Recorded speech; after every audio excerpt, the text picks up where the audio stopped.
ఏదైనా ఒక మంచి ఆలోచన ఆచరిస్తే, మంచి మనసుతో ఆచరిస్తే ఆ మంచి వేల మందికి చేరుతుంది అంటుంటారు. ఎగ్జాక్ట్లీగా ఇదే జరిగింది. విశాఖపట్నాన్ని గ్లోబల్ సిటీగా మార్చాలన్న మాజీ ముఖ్యమంత్రి వైఎస్ఆర్సీపీ పార్టీ అధినేత జగన్మోహన్ రెడ్డి గారి సంకల్పానికి ఇదిగో నిలువెత్తు సాక్ష్యం ది డెక్ భవనం.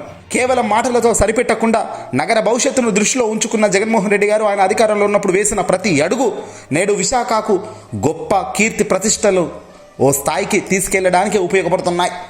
అధికారం ఉండడం, అధికారం పోవడం కాదు. మనం చేసిన పనులు అల్టిమేట్గా ఇదిగో ఈ స్థాయిలో ప్రపంచంలా దూసుకెళ్లడమే కావాలి కదా. ఇక్కడనే ఉంది రాజకీయ లక్ష్యం.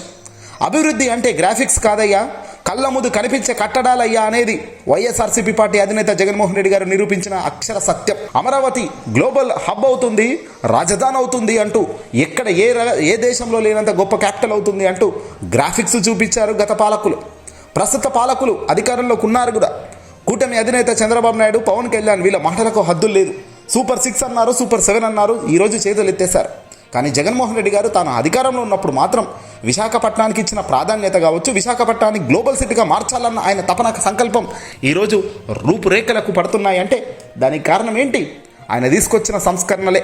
జగన్మోహన్ రెడ్డి గారికి ది టెక్ ఒక ఐకాన్ భవన్ సిరిపురం జంక్షన్లో 100 కోట్ల రూపాయల వ్యయంతో 11 అంతస్తులతో అత్యంత సుందరంగా ఈ భవనాన్ని నిర్మించారు. డెక్ ఆకారంలో ఉన్న ఈ భవనం నేడు కార్పొరేట్ కంపెనీలకు ఒక హాట్ కేక్లా మారిందట.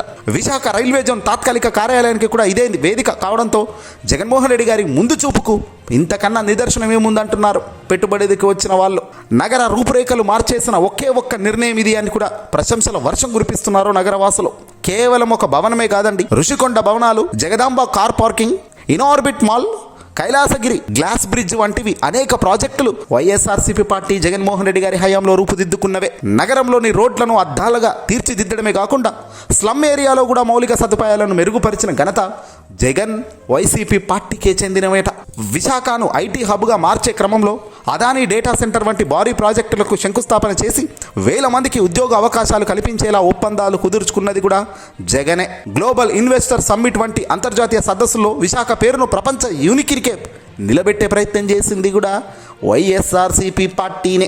విశాఖలో ఏ వైపు చూసినా వైఎస్ఆర్సీపీ పార్టీ మాజీ ముఖ్యమంత్రి జగన్ గారు చేసిన అభివృద్ధి కనబడుతుంటే దీనిపై చర్చకు ఎవడైనా ముందుకొచ్చే ఆస్కారం ఉందా? వచ్చి మాట్లాడితే మేము సమాధానం ఇస్తామని సవాళ్లు కూడా విసురుతున్నారు వైసీపీ వాళ్ళు. కేవలం ప్రచారానికే పరిమితమై ప్రచారాలు చేసుకోవడమే కాదు, క్షేత్రస్థాయిలో అభివృద్ధిని చూపిన వారే నిజమైన నాయకులుగా ఇక్కడ స్పష్టంగా కనబడుతోంది. విశాఖపట్నం అభివృద్ధిపై జగన్మోహన్ రెడ్డి గారికి ఉన్న విజన్ అమోఘం. ఆయన నిర్మించిన ప్రతి కట్టడం నేడు నగర ఆర్థిక వ్యవస్థకు ఒక వెన్నుముక్కగా మారింది. అభివృద్ధికి కేవలం రంగులు పూయడం కాదు, శాశ్వత ప్రతిపాదికన మౌలిక సదుపాయాలు కల్పించిన జగన్ గారి పాలన విశాఖ చరిత్రలో చిరస్థాయిగా నిలిచిపోతుంది. ఏదేమైనా కొన్నిసార్లు కాలం మంచి చేసినా ఓడేస్తుంది. ఆ ఓటమి కూడా మన మంచికే, ఎందుకంటే మరింత రెట్టింపు ఉత్సాహంతో గెలుపు కోసమే ఆ ఓటమి. సో మరింత గెలుపు కోసం, మరింత ఉత్సాహం కోసం 2029కి యాక్టివ్ కావాలని మనసా వాచా కోరుకుంటున్నారు చాలామంది. మరి మీరేమంటున్నారు? కామెంట్ చేయండి.